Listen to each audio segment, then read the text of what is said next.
This video is going to be brought to you by Gfuel, and as a 90s baby, I'm super proud to say that Gfuel has just released the Duke Nukem Ego Boost Collector's Box. It's a hail to the king, baby, because gaming's best bad boy is finally here. You got a groovy zero sugar combination of cherry, orange, and pomegranate that is sure to have you firing off on all cylinders, dropping heat via witty one-liners, and shooting off aliens into outer space like my favorite boomstick-toting king of the world, Duke Nukem himself. I mean, not only are you getting this super amazing Duke Nukem shake along with the energy tub, but also you're getting an amazing flavor. As you guys know, I love to drink Gfuel. I use it myself. It's one of the things I use for a quick energy boost. As you guys know, I upload on 3 YouTube channels and I still find time to work out, and sometimes you need that pick me up, and I love Gfuel because I don't crash after I use it. By using my link in the description box, you can either buy the Ego Boost Collector's Box, which comes with both the energy formula tub and this super amazing Duke Nukem shaker, or you can buy the energy formula itself. On top of having zero sugar, you also get a healthy dose of antioxidants and vitamins and just enough caffeine to bring out your inner hero. So don't hesitate, use my affiliate link down below or use my promo code KAGE at checkout to get yours today. With Boruto 2 Blue Vortex chapter spoilers having been released yesterday, which I've already discussed, it's time for us to take a look at a rather ominous moment from the spoilers that grabbed my attention and grabbed the attention of a lot of you guys, which is the moment where Boruto was shown freaking out when his Kurama seal activated, and with Boruto flying away from the battlefield before his Kurama could fully activate, with a panic expression on his face and the ever so watchful eyes of Kawaki taking it all in. There are a lot of questions there, and something that we have been seeing here on the channel for months now is being extremely strongly implied to be confirmed. And in today's video, we're going to be talking about the significance of Boruto's actions and the fear of him using the Kurama seal. As a reminder, the chapter drops officially tomorrow on Viz Media's Shonen Jump app and the Shueisha app Manga Plus, so make sure to support the official release, even if you read the leaks. I sent my editor the chapter review audio last night, an 8-page script, so it's going to be just over 24 minutes in length, but due to the short turnaround from the leaks dropping yesterday and the official release being 2 days sooner, the review might be out on the 19th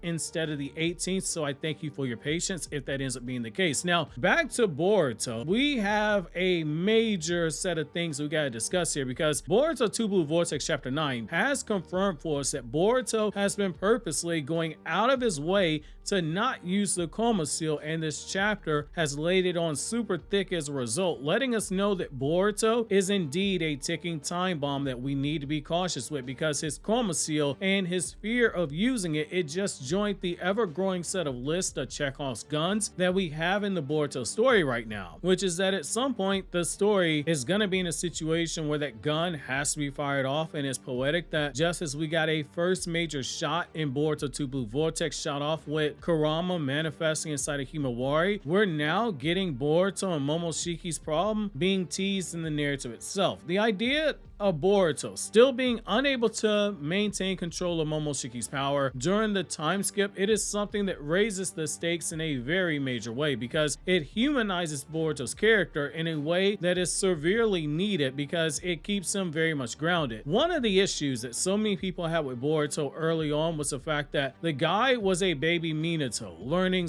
jutsu super fast, unless he had to make a brand new jutsu from scratch like Minato did when he made the Rasengan and Boruto did when he made the compression Rasengan. For the most part, they picked up things super quickly, and that's not something that most readers can relate to, since most people, they gotta work hard to even achieve the most moderate of results. But with Boruto, you saw someone breezing along and achieve stuff that put him in the top 1%, and so having him still continue to struggle with the Kurama seal, it brings him down to a few pegs, and that's a smart decision. It makes him someone that we can all relate to, because we all have something that we fear that is either beyond our control, or it's something that we fear because we're hesitant to take on the risk that comes from overcoming that fear. For Boruto, his lack of control over karma, it speaks volumes in that it shows the Momoshiki boogeyman is still there for him, and it explains why his base is now all of a sudden as strong as it is. He pushed himself to get this strong, this quickly over 3 years, to reach a level of power this high above Jigen, because he clearly wanted to be strong enough to win fights without having to rely on the power of Momoshiki, because it carried massive risks. Unlike his father, who grew dependent on Kurama's chakra when he was around Boruto's age, Boruto is smart enough to see the risk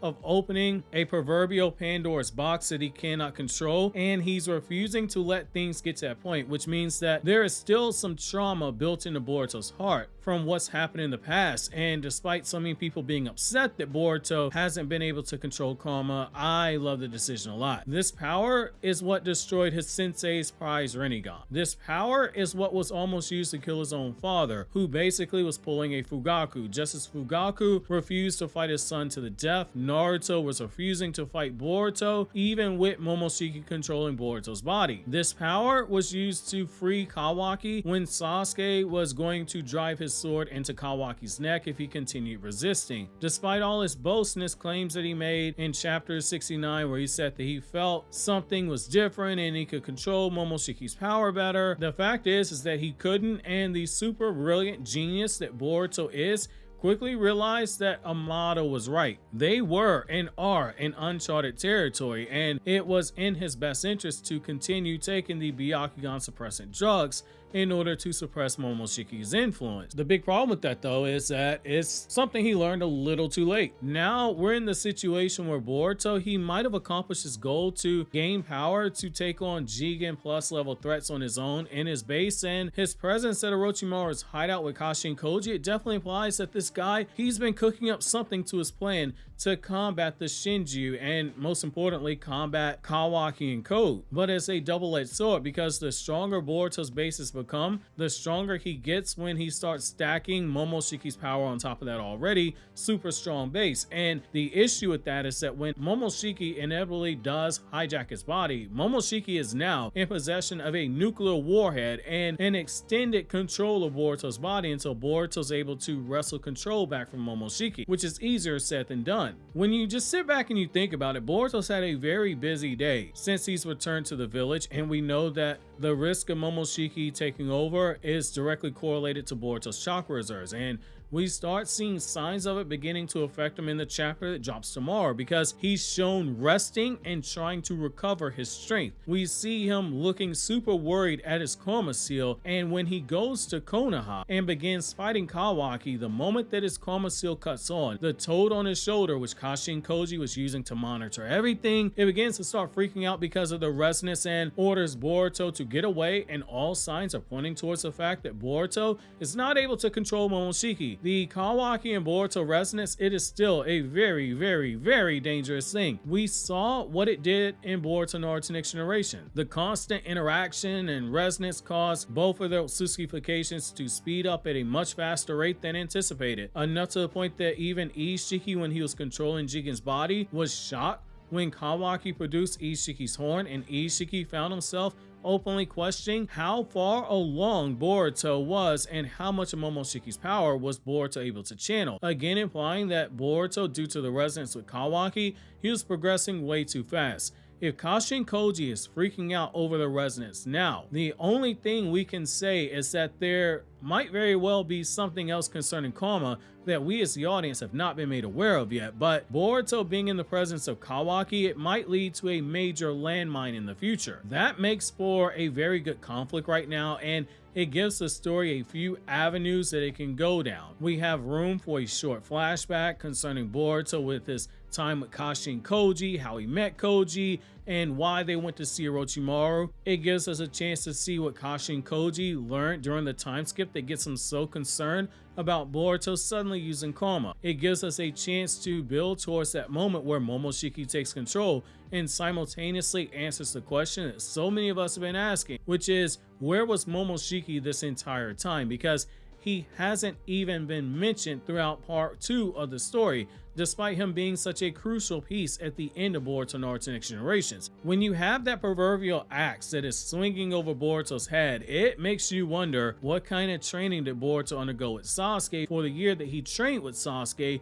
before Sasuke got turned into a tree. We know Sasuke taught Boruto all of the jutsu that Sasuke knows, but we don't know if there was something else concerning Sasuke for his training, since Sasuke would have known to be mindful of Boruto's chakra levels during that training before Momoshiki took back control and give him another matching kunai for his other eye, or he tore off his other arm. Like father, like son. It makes you wonder why Kashin Koji was the one working with Boruto. Koji, who happens to be someone who just happens to know Sage Mode, and given that we're getting a parallel to Naruto, it's starting to make you wonder if Boruto might have learned to use nature energy to run avoidance to have to rely on the Karma Seal. However, again, the problem with that is that it's the very concept of karma itself. The Otsutsuki, they give karma, they get reborn, and when they're reborn, they are upgraded from the genetic material of the planet that they've harvested a chakra fruit from, and they're also updated from the very host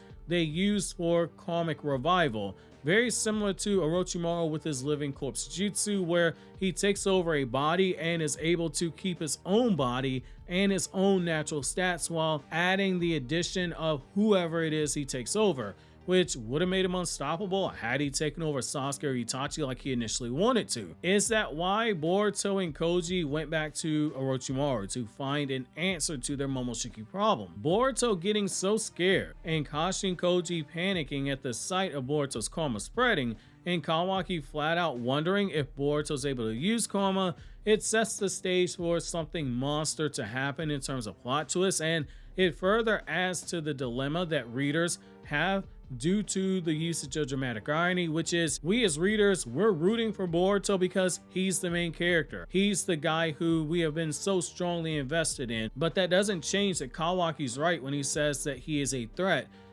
to the greater world at large, because there is literally an alien parasite soul attached to Boruto that can hijack his body, and when that happens, all it takes is one mistake like Kawaki and a chakra fruit can be harvested. We as readers, we are conflicted because we don't want Boruto to suffer, but taking emotion out of it, Kawaki is justified in his viewing Boruto as a threat, because there's nothing Boruto can do right now or say right now to prove that Momoshiki isn't a threat, because he is. As a quick reminder, my editor is working on the chapter review, so that will hopefully be out tomorrow, but it might be the 19th or 20th. But if you can't wait or you haven't seen the spoiler video, I already got you covered.